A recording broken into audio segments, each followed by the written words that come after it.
Harka fuunee shamaa akkam jirtu kabajamoo dhaggeeffattootaaf daawwattoota keenya Keelloo Miidiyaa irraa odeeffannoon yeroo farkaa qabnu kunooti. Du'a shamarree Qananii Addunyaa wal qabatee kashakkame weellisaa Andu'aalem Gosaa beellama manni murtii irratti qabate bu'uura godhachuun ganamaarraa mana murtiitti dhiyaateera. Dhimmicha ilaalaa akka jiru mana murtii federaalaa jalqabaa Ramaddii Araadaatti dhaddachi beellama yeroo tokkoffaa dhaddachaa irra taa'een ajajaawwan garaagaraa dabarseera. Manni murtichaa dhaddacha wiixata kaleessaa eebila 7 bara 2025 taa'een yaada poolisii fi abukaatoo shakkamaa erga dhaggeeffateen booda ajaja kennuuf irratti beellama qabatee ture. Haaluma kanaan manni murtichaa poolisiin guyyoota beellamaa darban keessatti jecha ragaalee namootaa akkasumas ragaalee sanadaa walitti qabuu hime. Kana malees dhimmichi yeroo qorannoo gahaa akka barbaadu akka jedhe manni murtichaa poolisiif bitootessaa akka lakkoofsa Itoophiyaa 29 bara 2017 irraa eegalee kalakkaa'amu guyyoota qorannoo dabalataa 10 kenneera. Haaluma kanaan beellamni itti aanu akka lakkoofsa Itoophiyaa eebila 9 bara 2017 akka itti ta'u ajajni darbeera. Miidiyaaleen tokko tokko yaadannoo guyyuu yookaan diyaarii Qananii Addunyaa wal qabatee waan dhaddacha kaleessaa irratti hin dubbatamne gabaasaniiru jechuun abukaatoon weellisaa Andu'aalem Gosaa mana murtiitti iyyataniiru. Abukaatoon shakkamaa odeeffannoon sobaa tamsa'es abukaatoon shakkamaa yaadannoon guyyuu miidhamtu harka koo jira jedhaniiru ka jedhu akka ta'e himaniiru. Miidiyaa Addis Istaandardii Afaan Oromoo maqaan dhaamuun komii isaanii ka dhiyeeffatan abukaatoon manni murtichaa akka akeekkachiisuuf tarkaanfii fudhatu gaafataniiru. Kana malees yaadannoon guyyuu miidhamtu harka koo seenee hin beeku harka poolisii jira akka jedhan abukaatoon shakkamaa qabiyyee yaadannichaa maatii shakkamaa irraa hubachuu himan. Manni murtichaa gulaalchaa miidiyaa Addis Istaandardii dhaddachatti waamuun ka gaafate yommuu ta'u gulaalchaan miidiyichaa abukaatoo waliin erga haasa'anii booda gabaasa hojjetamee ture sirreessuu dubbateera. Manni murtichaas yaada hojjetaa miidiyichaa erga dhaggeeffateen booda miidiyichi gabaasa isaa akka sirreessu jechuun ajaja dabarsee jira. Manni murtichaa dhaddacha kaleessa taa'een miidiyaaleen gabaasa sirrii fi madaalaawaa ta'e qofa akka gabaasan akeekkachiisuun isaanii yaadatama. Shamarree Qananii Addunyaa akka lakkoofsa Itoophiyaa bitootessa 1 bara 2017 mana jireenyaa ishee gamoo 5ffaa irraa kufuun lubbuun ishee akka darbe gabaafamuunsaa ni yaadatama. Odeessa itti aanuun waldaan ogeeyyii fayyaa Oromoo idil-addunyaa sanbata dhufu Naayiroobiitti kora qopheessuuf jiraachuu hooggansiisaa hime. Waldaan ogeeyyii fayyaa Oromoo idil-addunyaa bara 2016 Ameerikaatti kan hundaa'e yoo ta'u yeroo jalqabaaf korri isaa miilanaa kun kora yeroo jalqabaaf Ameerikaan alatti taa'amudha. Waldichi ogeeyyii fayyaa Oromoo kutaalee addunyaa garaa garaa irra jiran gurmeessuun damee fayyaa irratti hawaasa Oromoo tajaajiluuf kan hundaa'e yoo ta'u yeroo ammaa miseensota hedduu horateera. Tajaajila fayyaa hedduus kennaa as ga'ee jedha dura ta'an waldichaa Dr. Ibrahim Ammee. Biyyaan baatti sababa rakkoo fayyaa sababa danqaa afaanii argachuu akka hin dandeenye akka hin dhabne deeggaruu biyya keessatti ammoo hawaasni biyya keessaa tajaajila fayyaa yeroon gaafatu dhaqqabsiisuu fi humna qabuun dhaabbilee fayyaa garaa garaaf hanqina meeshaalee fayyaa tumsuu hojjetaa jira jedhan dura ta'an itti aanaan waldichaa Dr. Jamaalee Banoo. Leenjii fi muuxannoo kennuu qorannoo qorachuufaa dabalatee dhaabbilee fayyaa biyya keessaa fi yuunivarsiitii Oromiyaa faana dalagaa akkas jirus maddi oduu kanaa OMN gabaaseera. Ameerikaa keessatti beekamtii guddaa waldaa horatee dhufe akka ta'es himameera. Waldaan kun biyya keessatti waldaan hakiima Oromiyaa akka hundaa'u deeggaruu bira darbee tajaajila fayyaa bakkeewwan walitti bu'iinsii fi gaaga'amni jirutti akka tajaajilu tumsaa turuu isaas Dr. Ibrahim himaniiru. Waggaa 8 keessatti yeroo jalqabaaf Afrikaatti korri waldichaa taa'amuu adda akka jedhan hooggantoonni lamaan affeerraa miseensa waldichaa Annaa Qabeellaatiin ta'uu himan. Annaa Qabeellee duubaa dubra ogeettii fayyaa yoo taatu hojii nama bara 2022 badhaasa beekamaa narsootaa Global Nursing Award jedhamu badhaafamtee akka turtees maddi oduu kanaa ibseera. Annaa Qabeellee Keeniyaa kutaa Marsabiit keessatti ganda ishee keessaa dubartii jalqabaa digiriin eebbifamte yeroo taatu maatii ishee keessaas dubartii ree barachuu argatte ta'uu himama. Barnoota dubaraa jajjabeessuu fi barmaatilee boodatti hafuu akka kittaannaa dubaraa hambisuu barsiisuun beekamti. Badhaasa narsootaa kana malees kabiroo hedduu fudhatteetti. Waldaan keenya guddachaa jiraachuu agarsiisuu fi Keeniyaan biyya Oromoon hedduu keessa jiru waan taateef Naayiroobii filannee jedhan hooggantoonni lamaan.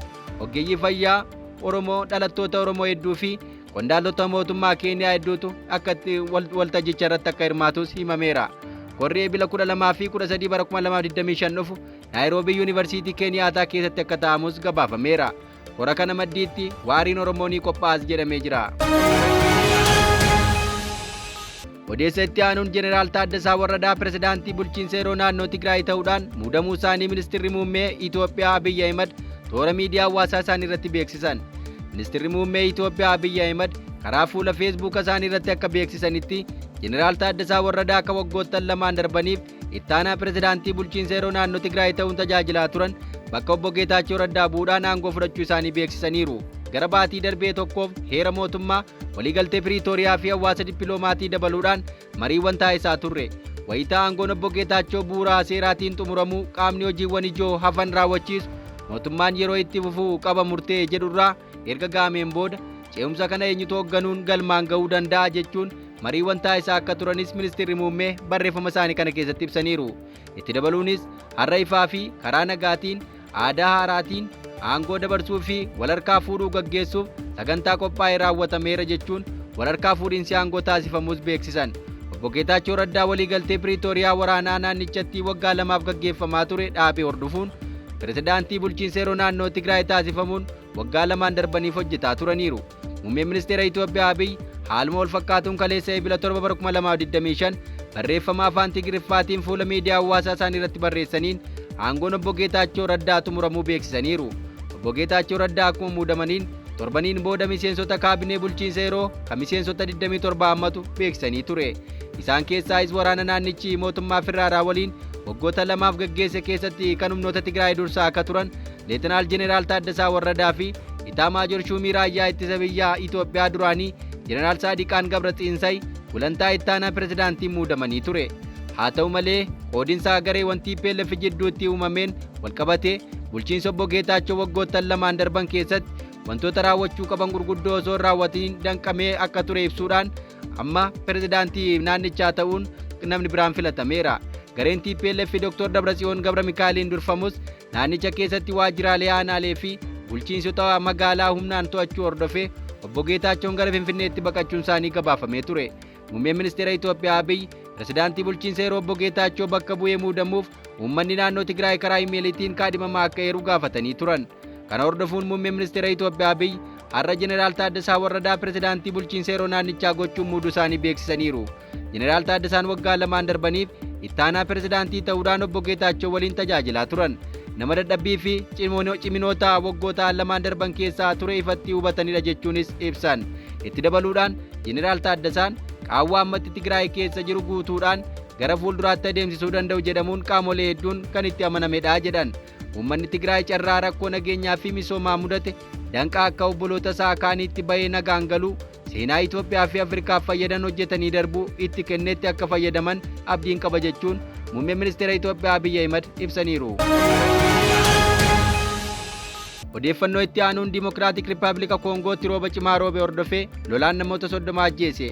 Magaala guddoo Dimokiraatik Rippaabilika Koongoo kataate Kaanshiisaatti rooba cimaa roobeen walqabatee lolaan namoota 30 ajjeesuu maddi oduu kanaa Reuters gabaaseera. Guyyoota darban rooba cimaa walitti fufiinsaan roobeen balaa lolaa kun akka mudate ministeerri fayyaa biyyattii beeksise. Lakkoofsi namoota taatee kanaan du'anii dabaluu akka danda'u himameera. Lagni guddaan magaalaa guddoo biyyattii kan uummanni miliyoona 17 ta'u keessa jiraatu gidduu qaxxaamuru guutee dhangala'uun du'a namootaa hedduuf sababaa ta'uu aangaa'onni biyyattii ibsan. Balaa lolaa kanaan namoonni du'uun isaaniitiin alatti qabeenyii fi manneen hedduunis manca'aniiru jedhame. Bu'uuraaleen dhiyeessii bishaanii sababa lolaa kanaatiin miidhamuurraa kan ka'e jiraattonni magaalaa Kinshaasaa bishaan dhugaatii dhabanii rakkataa akka jiranis himameera. Balaan lolaa cimaan Dimokiraatik Rippaabilika Koongoo kan mudate yeroo biyyattiin hidhattoota M23 waliin lola jabaa keessa jirtuttidha. Oduu keenya birootiin Zimbaabuween qaraxa oomishaalee Ameerikaa irra kaa'ame kaasuudhaaf murteessite. Pirezidaantii Zimbaabuwee Emerson Mnangagwa bulchiinsa Tiraamp waliin walitti dhufeenya gaarii qabaachuuf jecha oomishaalee Ameerikaa irra galan irraa qaraxa akka kaasan beeksisan. Pirezidaantiin Ameerikaa Doonaald Tiraamp ammoo oomishaalee Zimbaabuwee irraa gara Ameerikaa seenan irratti erga qaraxa % 18 kaa'aniin booda murtiin kun dhaga'ame.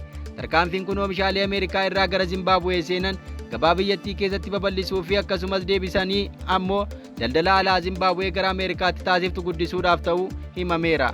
Zimbaabuween erga koloneeffamuu jalaa baatee booda lafa namoota adiidhaan qabamee ture muraasa uummata gurraachaa biyyattiifan adda qooda jechuun imaammata baafte Ameerikaa dabalatee walitti dhufeenya biyyoota lixaa waliin qabdu akka laafu taasisee ture. Biyyoonni lamaan wal jijjiirraa daldalaa bara 2024 keessa qabaachaa turaniin doolaara miliyoona 111.6 qofaa akka ture odeeffannoo mootummaa Ameerikaa irraa argame ni agarsiisa.